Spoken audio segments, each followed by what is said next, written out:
Bom, amigos, há algumas coisas que vão acontecendo aqui no nosso mundo que nós precisamos ficar atentos, tá? Por causa da pós-modernidade, nós estamos fazendo muitas críticas à pós-modernidade. E tudo bem, não tem nenhum problema. O problema é que, ao fazer as críticas da pós-modernidade, a maioria de nós fazemos na base da modernidade, não na base da Bíblia. Porque a modernidade tem algumas coisas que nós achamos legais. Como ela tem uma verdade objetiva, aí a gente fala o quê? A Bíblia também defende a verdade objetiva.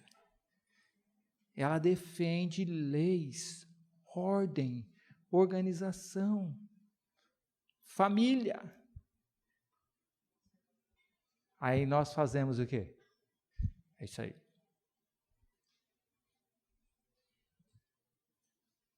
Então, de um lado, nós temos o quê?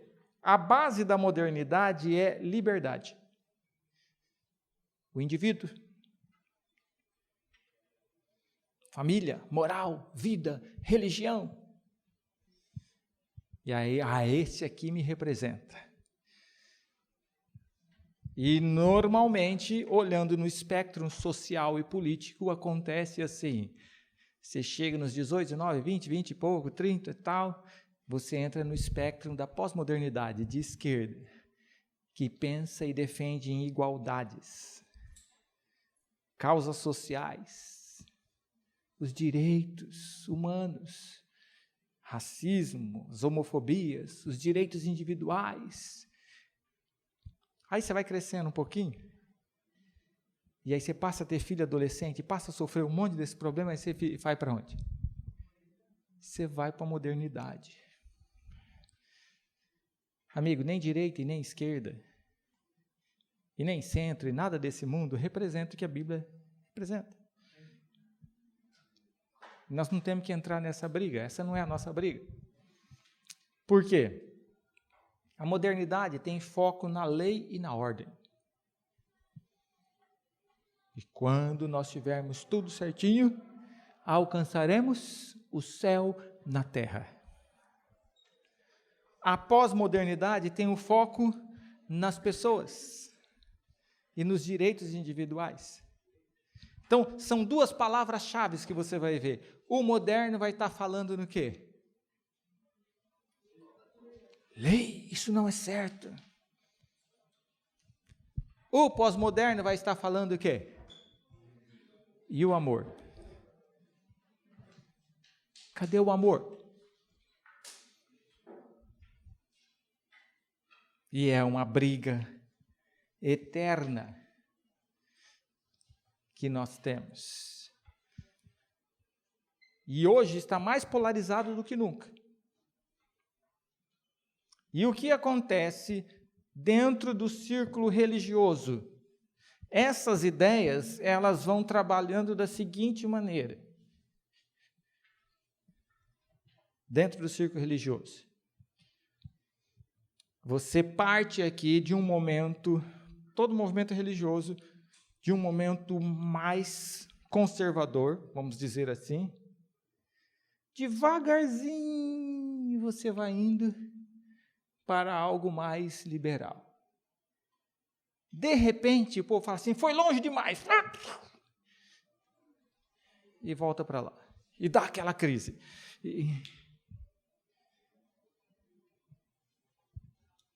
Na verdade, aqui existe 3.186.000 itens a serem cumpridos para você fazer tudo certo.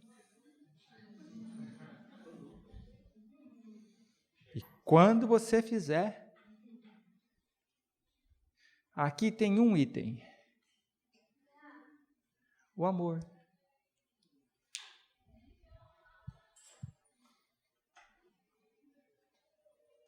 Amor.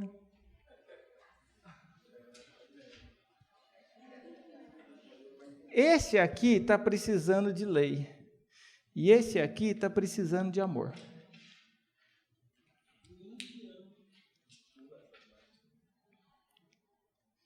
Na verdade, o que eles precisam é começar a construir outra base. Porque nem a base moderna e nem a base pós-moderna representa o remanescente. O remanescente nasceu dentro do modernismo e foi uma crítica ao modernismo. Mas nós tivemos várias atitudes e pastores e coisas que a igreja fez modernas. E quando chegou o pós-modernismo, o que aconteceu? Também teve várias atitudes pós-modernas. Porque a gente está ali. E sempre vai ter essa tensão. O que é que realmente nós temos? Qual a nossa identidade? A primeira coisa que nós temos que olhar, seguinte, teologia adventista é a teologia do grande conflito. Tá? E ela está construída em cima de 4 pilares. Esses pilares são sábado e lei de Deus, santuário, 3 mensagens angélicas e a não imortalidade da alma. Tirou um deles, a casa caiu. Só que eles estão articulados. E na maioria das vezes nós não pregamos articulados. Tá? Eles estão articulados dentro de uma metanarrativa, ou seja, uma grande narrativa. Essa grande narrativa, ela começa em Gênesis capítulo 1 e 2. Se você não entende Gênesis 1 e 2, você não entendeu o resto. Aqui é colocado a base. Aqui é a era sem pecado.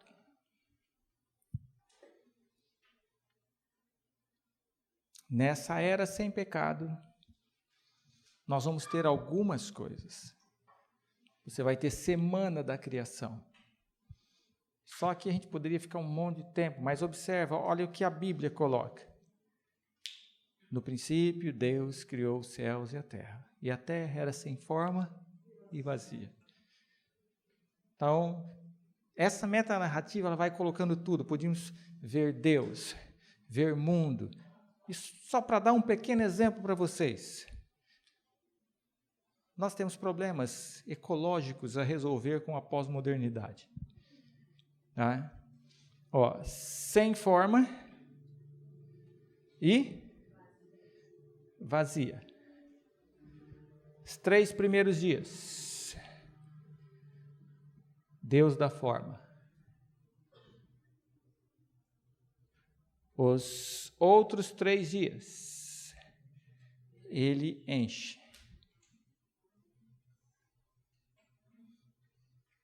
E o que é dar forma?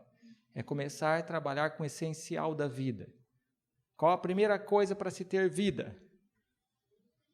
Luz. Depois, ar. Depois, água e alimento.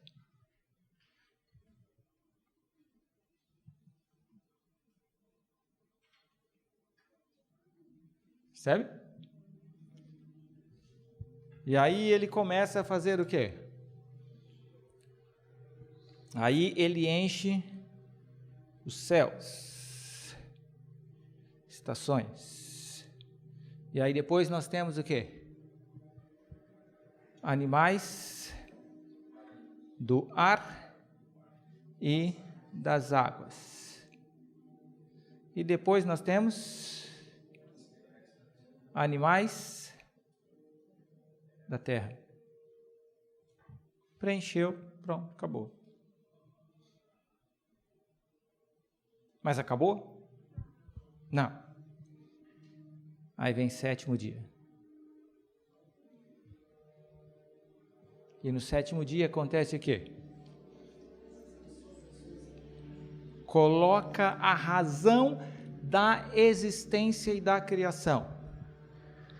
Deus, em tempo e espaço, decide estar. Relacionamento com criação, especialmente o homem.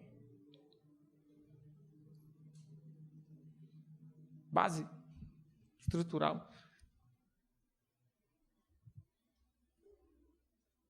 Aqui o cerne da questão. Então, quando nós vamos aqui, nós vamos ver o quê? Você pode passar ali para o próximo. Criação, terra, habitação do homem. Céu, habitação de Deus. E agora, no sábado, terra e céu estão juntos na terra. Por que estão juntos na terra? Porque aqui, nesse dia, tem alguns detalhes. Então, Deus, se você vai lá em Gênesis 2, versículos 8 a 10, diz que Ele criou um jardim no Éden, e não do Éden. A oeste, ou seja, primeiro Ele separou um pedaço da totalidade da terra e falou, isso aqui é meu. E aí, o proprietário fez a casa e pôs o caseiro para morar na casa dele. Jardim do Éden. E aí, todo fim de semana, ele vem para a casa dele. Para estar com o caseiro.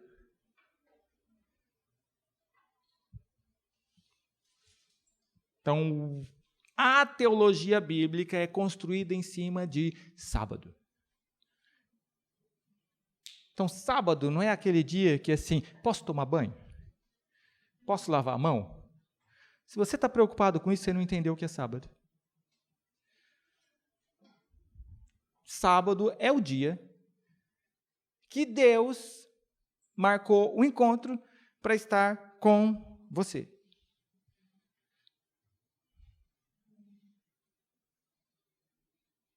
O que acontece? Vamos ser bem claros aqui. Você tem um encontro especial com o seu namorado ou a sua namorada, esposo ou esposa. Como é que você se sentiria se você estivesse nesse encontro? E o tempo inteiro, seu parceiro está assim, estou bem vestido? Você acha que eu estou cheiroso? Eu falei a coisa certa? O que você ia fazer? Hã? Você gosta dessa companhia? Não. Agora, você vai para o encontro como? É com o meu marido mesmo? Ou de qualquer jeito? Você percebeu que você vai se preparar, mas se você ficar o tempo inteiro no encontro com essa preocupação do preparo, você perdeu o encontro. Porque você perdeu a oportunidade de estar.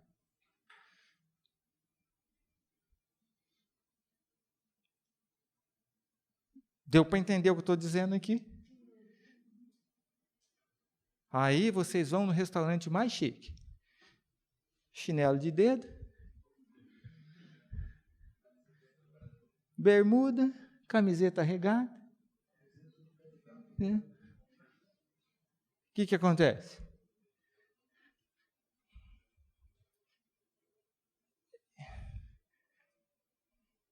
Você acabou de jogar bola.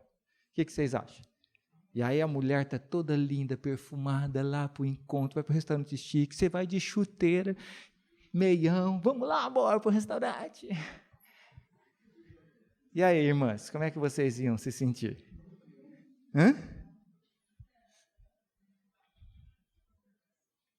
Então, agora, se ficar o tempo inteiro E aí, você gostou do que eu falei? E a minha roupa? E não sei. Conseguiram entender? Você vai pegar o seu melhor, mas a sua preocupação é com quem você vai se encontrar, não o que você vai vestir. Mas o que você vai vestir está ligado com quem você vai se encontrar. E não com você, se eu estou fazendo certo ou se eu estou fazendo errado. Mas e para ele? Qual seria a melhor maneira de eu desfrutar a presença dele? Aí você sai daquela 3 milhões e tantas listas.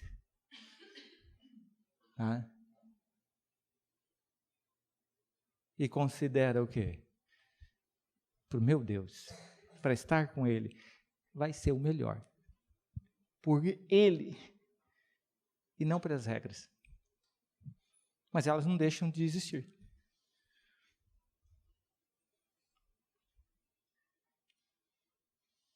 Está conseguindo entender? Esse aqui é o centro da teologia. Sábado. Aí, quando o homem peca, ocorre um detalhe, uma briga. Porque esse pecado é causado por um inimigo, um usurpador. E agora, Deus vai resolver o problema porque o homem não consegue resolver. E aí ele faz uma promessa de mandar um descendente. E o que é essa promessa? Salvação, né? O que é salvação? Salvação nada mais é Deus restaurar sábado.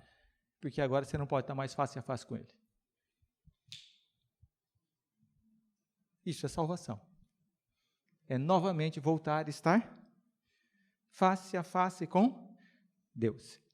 Então, salvação é uma sombra do sábado, e não o sábado uma sombra de salvação. Por isso que o sábado é mais importante do que a doutrina da salvação.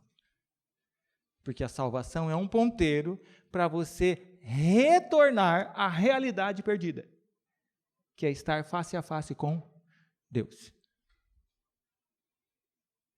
Deu para compreender isso?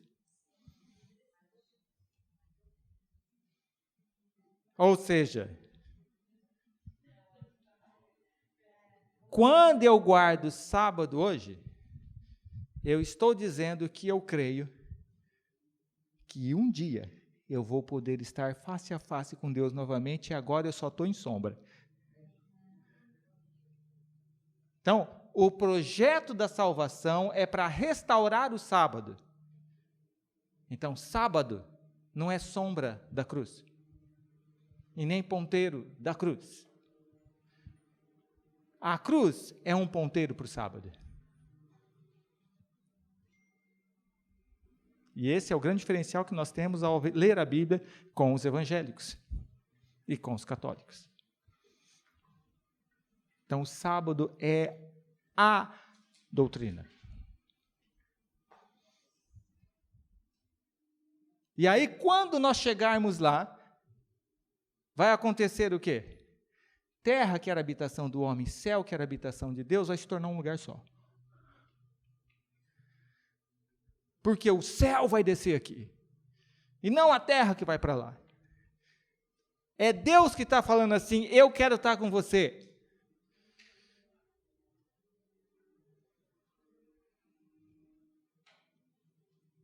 E porque aconteceu uma coisa. O representante da terra, Jesus, também é representante do céu. Então não faz sentido ele ter duas casas. Aí, céu, desce para cá, terra e céu se tornam uma coisa só. Isso aqui é a base da teologia adventista. Então, essa era sem pecado passa a ter uma era com o pecado, e depois vai ter o quê? Uma era sem pecado. Entende? A metanarrativa é uma história e já está predito que vai acontecer. Não é um acaso. Não é olhar o horóscopo, o que vai acontecer? Não. Já está tudo ali. Ó. É a história do grande conflito. E a história do grande conflito é sobre um dia. E um Deus que quer estar em relacionamento com as suas criaturas nesse dia.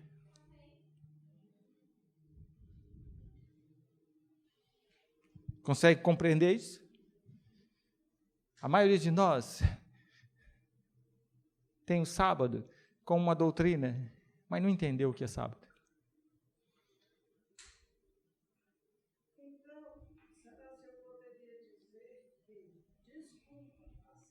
Pode falar, irmão, não tem problema.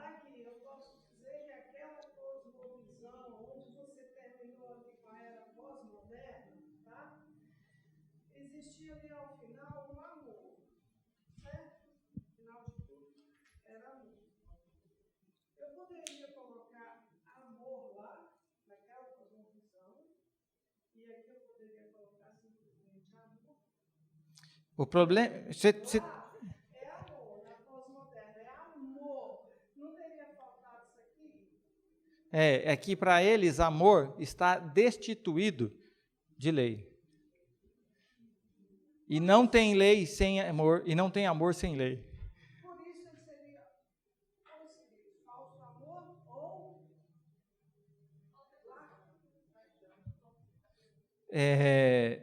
Na verdade, não existe falso amor. Existe egoísmo. E amor. Agora eu posso, quando eu digo assim, você tem que me amar do meu jeito. Já entrou o eu aí, acabou, já deixou de ser amor. Amor não exige, amor se vive, amor não se pede. Tá? E a Bíblia diz, este é o amor, que andemos segundo os seus mandamentos. Então é possível distinguir, porque Deus é amor e o caráter de Deus é a sua lei. Não há separação. E depois nós vamos ver uns detalhes assim. Você pode pôr o outro ali.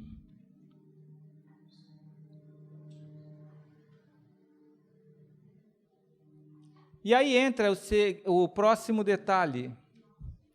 Acho que você... Volta um antes. Isso. O que acontece? O que acontece aqui é que esse dia aqui, ó, o que é esse dia? Se você vai em Gênesis 2, 1 a 3, você tem a seguinte realidade, diz lá assim, Deus descansou. E o que significa esse descanso?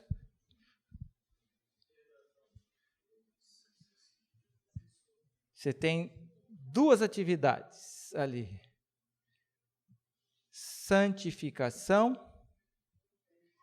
e bênção. Santificação, eu falei para vocês ontem. Por que que santificou? Porque ele se fez presente. Tá? Então, aquele dia se tornou um santuário. Porque se tornou o lugar da presença de Deus. E quando agora esse mundo foi invadido, e a posse não é mais de Deus, porque Deus ele não brinca. Se ele deu a posse para Adão, Adão passou para Satanás, para ele reconquistar, era dele. Ele precisa invadir. Aí vem Êxodo 25:8, o que é que ele faz? Para quê? Para habitar. Dá para entender que santuário é mais do que uma doutrina, de você entender aquele monte de coisa e entender como é que Deus vai restaurar a habitação, Deus e o homem novamente habitando juntos. face a face. Então, o santuário é uma maneira didática de Deus explicar como vai se restaurar o sábado. É por isso que quando fala dos momentos especiais no santuário, nós temos o quê? 7 sábados. E 7 é o quê? A perfeição do sábado. E é por isso que em Levítico 23, quando vai explicar, essas festas começam com o quê? A primeira grande celebração é esse aqui. E esses daqui serão um ponteiro para restaurar esse aqui. E o que é o santuário diante disso? É o projeto de salvação. Quem não entende santuário não entende salvação pela fé. Não entende, porque ali ele esmiuçou, pegou assim, todos os pedacinhos e foi mostrando como que ele faz. E aqui uma pergunta para vocês. Tudo que estava relacionado com o santuário apontava para a cruz de Cristo? O que vocês acham? As festas apontavam para a cruz de Cristo?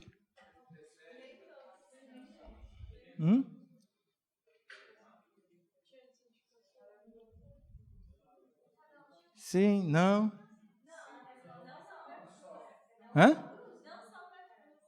As festas apontavam para a cruz, mas para mais coisa?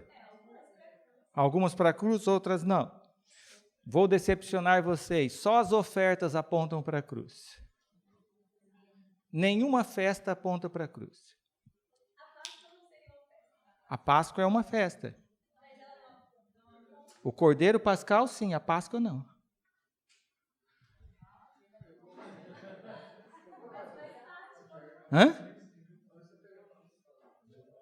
Por quê? Então, vamos ver. Então, eu vou pegar só a Páscoa aqui para vocês verem. Páscoa, primeiro, para você participar da Páscoa, você tinha que ser circuncidado. Só quem era batizado podia participar da Páscoa. E Páscoa não tem nada a ver com Santa Ceia. Tá? Aí acontece um detalhe. Aí tinha um cordeiro que era morto. Esse cordeiro morto aqui era que tipo de sacrifício? Holocausto?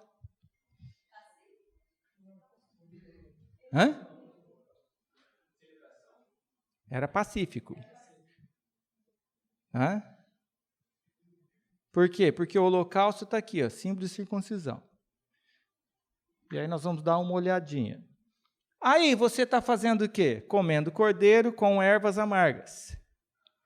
E com a mochila nas costas, tá? Sua bagagem.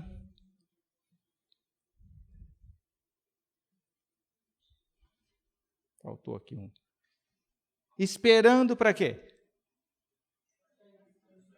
Para o anjo passar. Antes do anjo passar, você tinha que pôr o sangue no umbral da porta.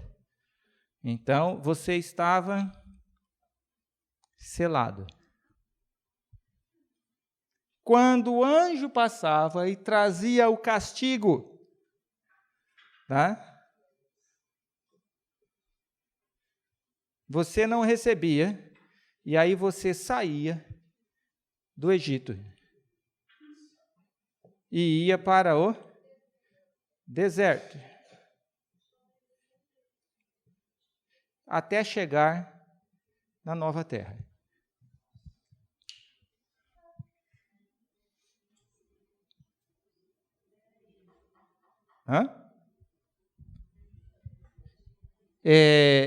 Nós já saímos do Egito?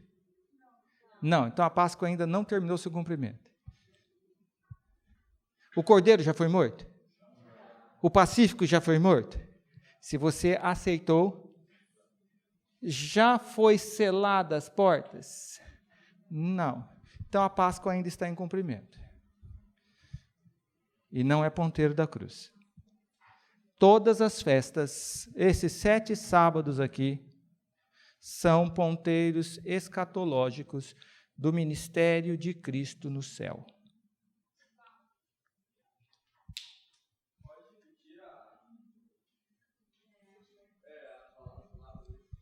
São ponteiros escatológicos do ministério de Cristo no céu em favor do homem. As ofertas eram ponteiros da cruz. Nós entendemos muito pouco de santuário.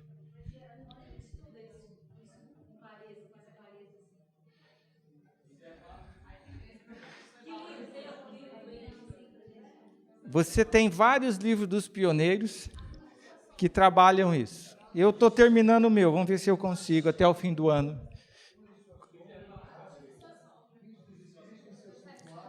Você percebe? Então, santuário é esmiuçar todo o ministério de Cristo em favor do homem na terra, sacrifício, e no céu,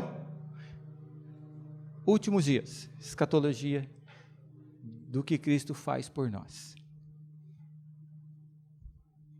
E nós temos aqui tabernáculos, são os 1000 anos aqui. Hotel Vacância Nova Jerusalém. Ainda não chegamos na Nova Terra.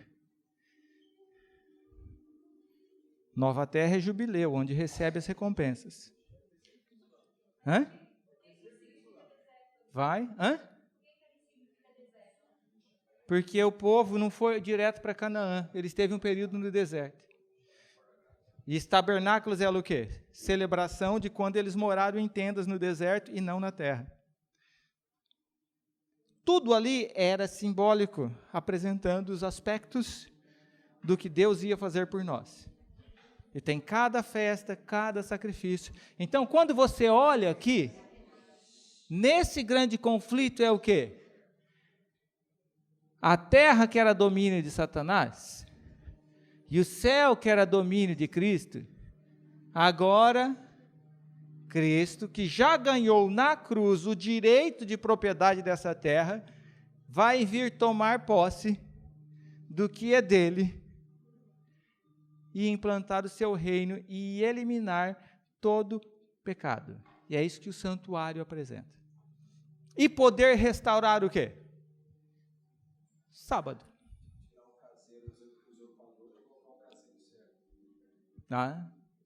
E agora, quem é o caseiro certo? Jesus Cristo. O segundo Adão. Próximo.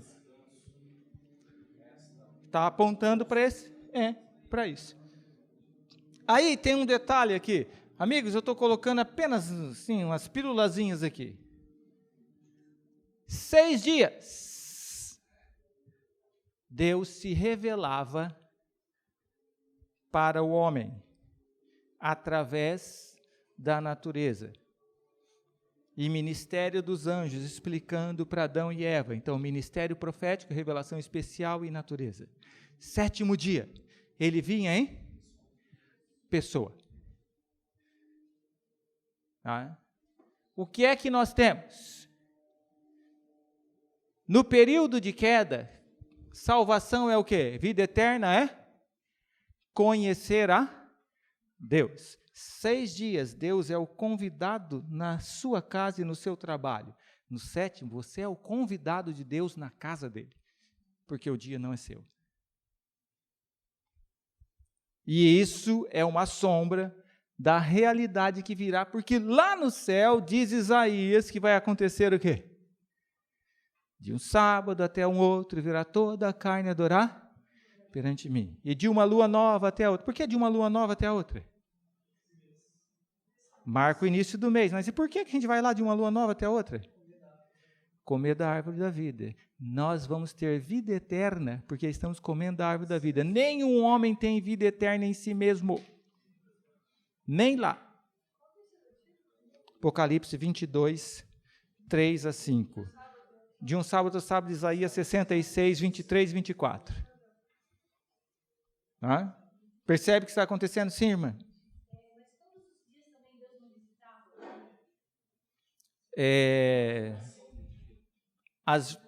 Nós temos que ele visitou, e Ellen White fala que ele ia na viração do dia, mas sábado é dia inteiro. Deus está com você 6 dias, mas no seu dia, o secular não tem nenhum problema. Mas o sábado é você que está com Deus. Percebeu que muda? Num Deus vem na tua casa, no outro você vai na casa de Deus. Essa é a diferença entre os dois. Tá? Então acontece o quê? Você pode passar ali? Aqui você tem a história dos atos de Deus na relação com os homens sem pecado. No período de queda e redenção, você tem a história dos atos de Deus em resgatar o homem. Profecia. Por isso que a Bíblia está cheia de profecia. E aqui você vai ter a história dos atos de Deus na relação com os homens eternamente, sem pecado novamente. Então, Deus é histórico. E a única maneira de se estudar a Deus e a Bíblia é através do método histórico. Não tem outro método na Bíblia. Essa é a metodologia. Está ali, a Bíblia ela é colocada assim. Próximo. Então, aqui você tem realidade do sábado, santuário, plena comunhão entre Deus e os homens. E aí você vai ter sombras. No Antigo Testamento, você tem escatologia em sombras, santuário terrestre. No Novo Testamento, você tem escatologia em processo, que é o santuário celestial, o governo de Cristo no céu, em nosso favor. Agora, quando ele voltar, aí nós vamos ter a realidade do sábado. Junção, céu e terra, e o governo eterno de Cristo com os salvos. Nós vamos governar com ele. Tá? Então, o santuário vai ser o Éden restaurado, é a realidade da presença de Deus com os homens. E aí, apenas um pequeno detalhe para vocês aqui sobre as ofertas. Holocausto, ponteiro da cruz. Qual sangue do holocausto que ia para dentro do santuário? Nenhum. O sangue do holocausto era jogado no altar. O que isso significa? O holocausto não tem transferência de pecado, tudo se resolve no altar. Tudo se resolve no altar. O holocausto é símbolo de pagamento de dívida, de eleição. Quando Jesus morreu na cruz, ele pagou o preço do pecado, e não a somatória dos meus pecados e dos seus pecados. Ele recebeu a ira de Deus. Seria mais ou menos assim, isso é o que Jesus pagou. Somos os pecados de toda a humanidade. É isso aqui, ó. É por isso que pode ficar 10.000 anos aqui. Não esgota o que ele fez, porque ele recebeu a ira da separação de Deus.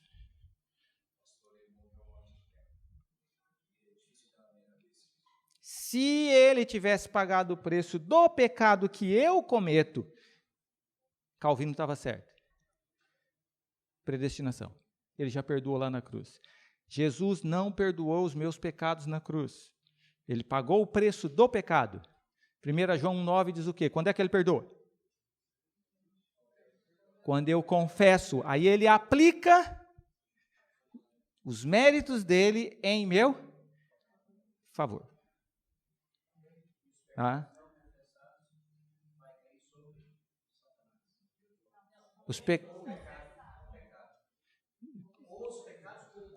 Nós vamos chegar lá. Detalhe aqui é o seguinte: o holocausto da manhã e da tarde não tinha imposição de mãos. Ou seja, não havia nenhuma transferência de pecado para o cordeiro, porque era Deus amando o mundo de tal maneira que estava fazendo o quê? Oferecendo o seu próprio filho. E lá na cruz é que ele vai receber os pecados dos seres humanos, para pagar o preço do pecado. E resolveu o problema. É por isso que ele sai dali vitorioso para fazer o quê? Perdoar todos aqueles que querem ser livres do pecado. Livres. Aí ele vai resolver esse problema.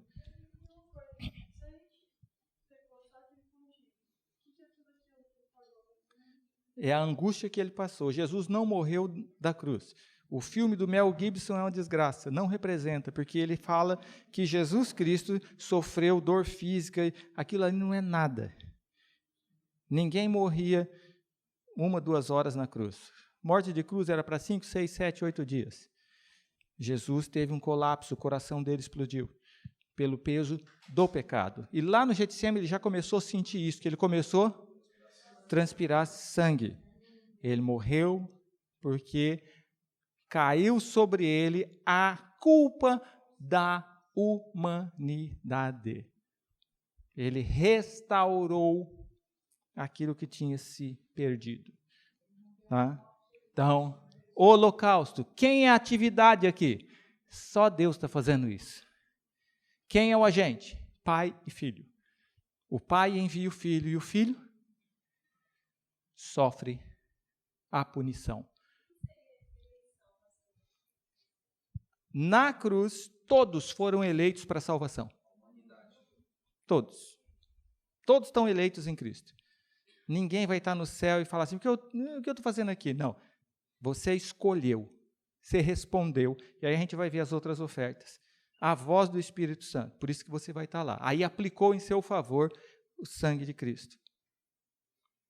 Aí depois nós temos o holocausto individual, que é o quê? Eu agora pego o meu cordeiro, né, e vou lá. Aí sim tem imposição de mãos. E essa imposição, eu estou dizendo assim, o que acontecer com ele é como se fosse comigo. Estou saindo aqui ileso. Mas essa oferta de holocausto aqui é igual a oferta do seu filho de 5 anos que chega no dia dos pais e fala, papai, eu comprei um presente para você, mas foi com o seu cartão de crédito. É baseado no holocausto diário. E o sangue também é jogado no altar. Não vai nada para lá. Isso significa que no momento que você leva o seu holocausto, aquela eleição é aplicada em seu favor e você sai justificado, tá? E a glória, você deixa de ser condenado à morte para ser predestinado à salvação e você já sai dali glorificado. E vocês vão entender o que eu estou dizendo aqui, não plenamente, mas já agora você começa a refletir a glória de Deus, porque Ele manda você glorificar. E a vereda do justo é como o quê? Que vai fazendo o quê? Então você já recebe. E o que é essa pitadinha? O fruto do Espírito. Para poder amar. Porque você não tem amor. Agora você vai começar a refletir essa glória. E agora você está do ladinho de Jesus. Você já sai santificado. E esse processo aqui vai acontecer o quê? Ele fala para você fazer isso aqui o quê? Agora, continue me glorificando, sendo justo e santo. Está entendendo o que ele manda fazer? E a gente consegue fazer isso? Não, a gente não consegue. Não consegue, não tem um poder para isso. Aí ele fala assim, vamos fazer um tratado de paz? E aí ele oferece um tratado de paz. Passa ali, por favor. Aonde nós temos as ofertas pacíficas e desmanjares, que são um ponteiro do ministério celestial de Cristo, do ministério do Espírito Santo na terra, aonde ele vai fazer esse processo em que eu estou permanecendo santo e glorificando a Deus. E ele fala, olha, eu vou te dar isso aqui. Eu te dou todas as condições para você fazer isso. Há uma aliança de paz. Você ganha o fruto do Espírito, os dons, o poder para obedecer. A atividade aqui é divina e humana. A divina é o poder, a virtude, a direção, a humana é a submissão, a entrega e a vontade. Quem são os agentes? É o Pai que revela, o Filho que media, o Espírito Santo que dá o poder, e o homem vai conseguir dar glórias a Deus. E aí vem a próxima oferta. E se você peca nesse período? Deus fala assim, tranquilo. Tem um plano. Ofertas de purificação. Essas são as únicas ofertas que têm transferência de sangue para dentro do santuário. E só é em 2 casos que tem transferência de sangue. Quando o sacerdote pecava ou quando toda a congregação pecava. Nos outros casos não tinha transferência de sangue. O sacerdote comia e transferia o pecado, levando sobre ele o pecado. E por que tinha a transferência de sangue? Porque o sacerdote não podia comer e levar sobre ele o seu próprio pecado. Por isso que havia transferência de sangue. Nesse caso aqui nós temos o quê? Ponteiros diretos de santificação, glorificação e também justificação, porque ele está sendo justificado novamente, porque ele pecou, ele está sendo justificado. Então, é arrependimento, confissão, perdão, purificação, juízo. Qual é a atividade? Divino humana, o divino purifica, o humano confessa. O agente é o Pai que revela, o Filho que media, o Espírito Santo que convence do pecado e o homem que confessa. E aí nós temos o holocausto diário é a base da reconciliação. O holocausto individual é a base da justificação. As ofertas de manjares e pacíficas é a base da santificação. E as ofertas de purificação são a base para a santificação e glorificação.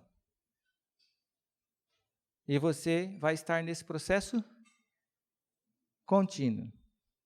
E é interessante quando chega no dia da expiação, depois que faz uma oferta de purificação, se oferece um holocausto novamente. Você começa com o holocausto e termina com holocausto, sendo justificado. Amigos, aqui eu dei apenas uma palhinha aqui, e a última coisa que eu vou colocar para vocês nesse processo é o seguinte: você tem Deus criando o homem. E ele cria o homem à sua imagem e semelhança. Esse aqui é a base. Desse homem aqui, Deus tira a mulher. O DNA de todo mundo sai desse homem aqui. E esse homem coloca a semente nessa mulher, e aí sai dessa mulher descendentes.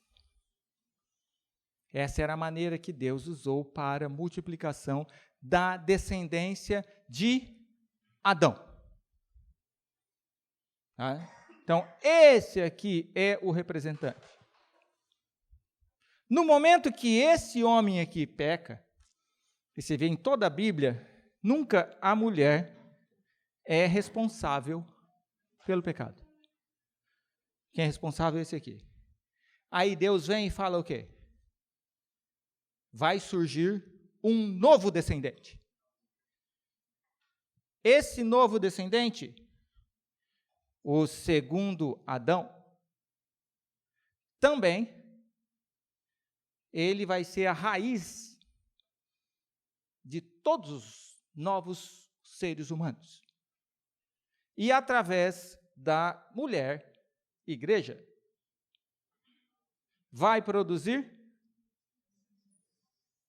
descendentes, que recebem o quê? O nome desse aqui.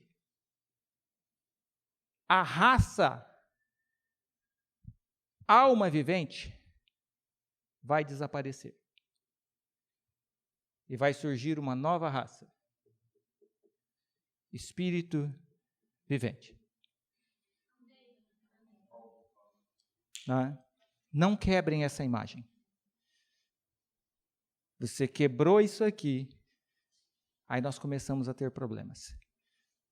Em quem é Deus e qual é o nosso relacionamento com Deus. Pós-modernismo quebra com isso aqui, todo mundo é igual. Não tem diferença. Sim, tem diferenças. Ninguém é maior do que ninguém. Na cruz, a gente é tudo um bando de safado sem vergonha, pecador, está tudo no mesmo nível. Tá? Mas descendência só vem do segundo Adão. E a diferença daqui é que aqui ia multiplicar e ia crescendo. Aqui, o segundo Adão pega todo Israel já pronto e tira do Egito, já multiplicado. Por isso que não vai ter multiplicação lá no céu de seres humanos. Bom, apenas aqui uma palhinha para vocês do que é adventismo. Só coloquei uma basezinha. Resumidamente. Tá? É que nosso tempo acabou já, irmãos.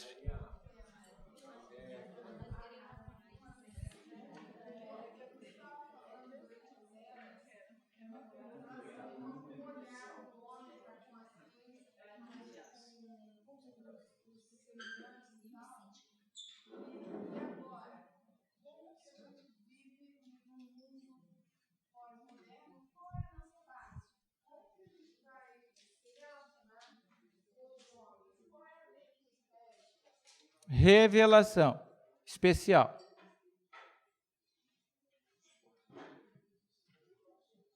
Bíblia e Espírito de profecia. Essa é a nossa base. Só que aí você vai ter que saber aplicar aonde você for. A Bíblia e o Espírito de profecia. Tá? Aqui eu estou, terno ali e tal, não sei o quê. Se eu for lá para a Arábia Saudita, eu sou homem, não uso saião. Não, eu vou pegar e aplicar. É coerente com os princípios de vestimento eu usar o saião lá? Alguém vai me confundir com mulher? Não. Então eu vou usar daquele jeito. Então a gente só precisa ter sabedoria. Aí entra outra questão, que é a hermenêutica, que é o grande problema. Tem várias pessoas que pegam a Bíblia e o Espírito de profecia e criam a sua própria hermenêutica. E aí não representa aquilo que é o projeto de Deus para os seres humanos.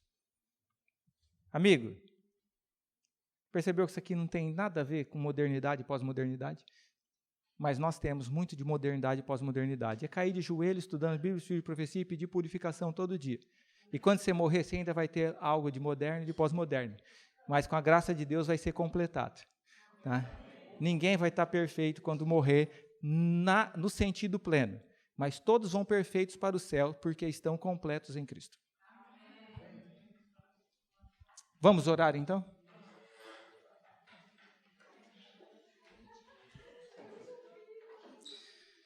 Nosso Deus e Pai, obrigado porque de forma tão maravilhosa levantastes o remanescente com uma mensagem tão profunda. Nós conhecemos tão pouco disso. Que seu Santo Espírito possa nos iluminar cada dia e possa nos libertar, e a tua verdade possa nos libertar e nos transformar para um dia estarmos preparados para encontrar contigo nas mansões celestes, em nome de Jesus. Amém.